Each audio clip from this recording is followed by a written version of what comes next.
Thank you, Mr. President. Colleagues, I felt very fortunate to have the opportunity to serve on the Workforce Committee this session.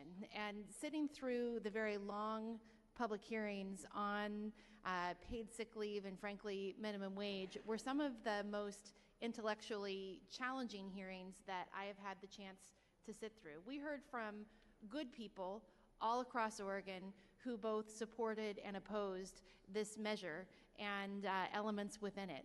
I was tremendously grateful to the chair of the committee and to others that were championing the efforts on this bill for their willingness to bend and make accommodations to meet the requests that employers were making. I think the question that came to mind for me was that it's a balance. When any of us are sick, there's a loss of productivity. Illness is not something any of us choose, and the question here is who shoulders the burden for that loss? Is it something that is entirely shouldered by the worker? Is it something that's entirely shouldered by the business? What Senate Bill 454 does is create a reasonable way to share that burden of the loss that comes when a worker or one of their family members is ill. It was said earlier that this is a Portland issue, and what's good for Portland isn't necessarily good for other parts of the state. I've been guilty of saying that sometimes because I don't live in Portland.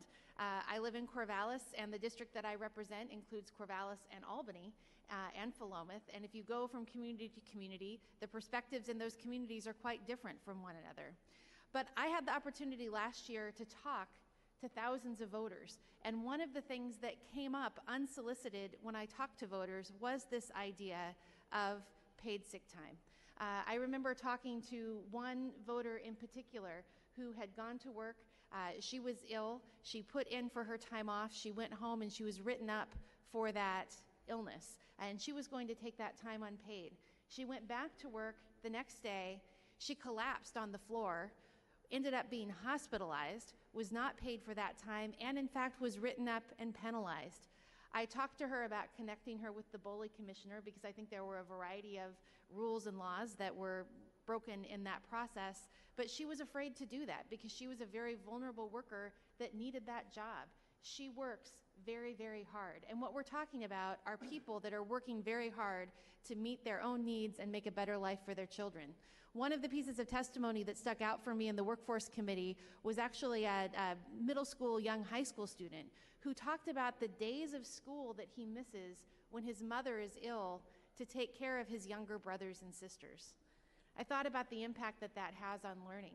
I thought about the impact on learning for all kids when sick kids with fevers and runny noses and coughs go to school because they're too young to stay home alone, but their parents can't afford to take that time off to stay home and take care of them.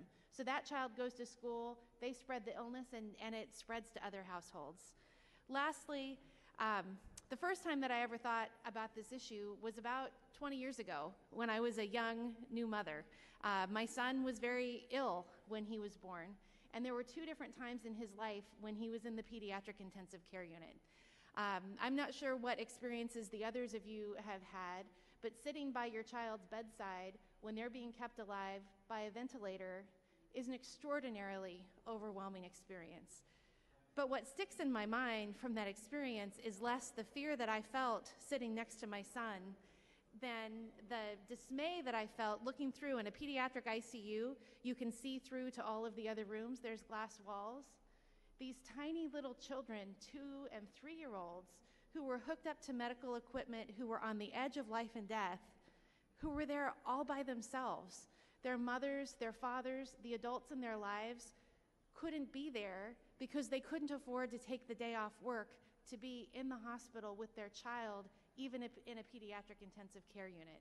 That image has stuck with me for all of these years, and at that time, I felt enormously grateful that we had the privilege to be able to sit by our son's side, to advocate for him, and to make sure that we, in fact, were able to take him home.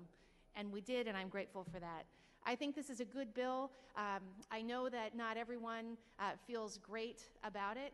That happens sometimes when we make big change. I want to acknowledge the work that employers will step up to do to provide this benefit to their employees, and to all of those who came forward with good ideas that have changed this bill very significantly from the way that it was introduced. This will help working families. This is a monumental bill, and I'm so grateful to have the opportunity to cast my aye vote today. Thank you, Mr. President.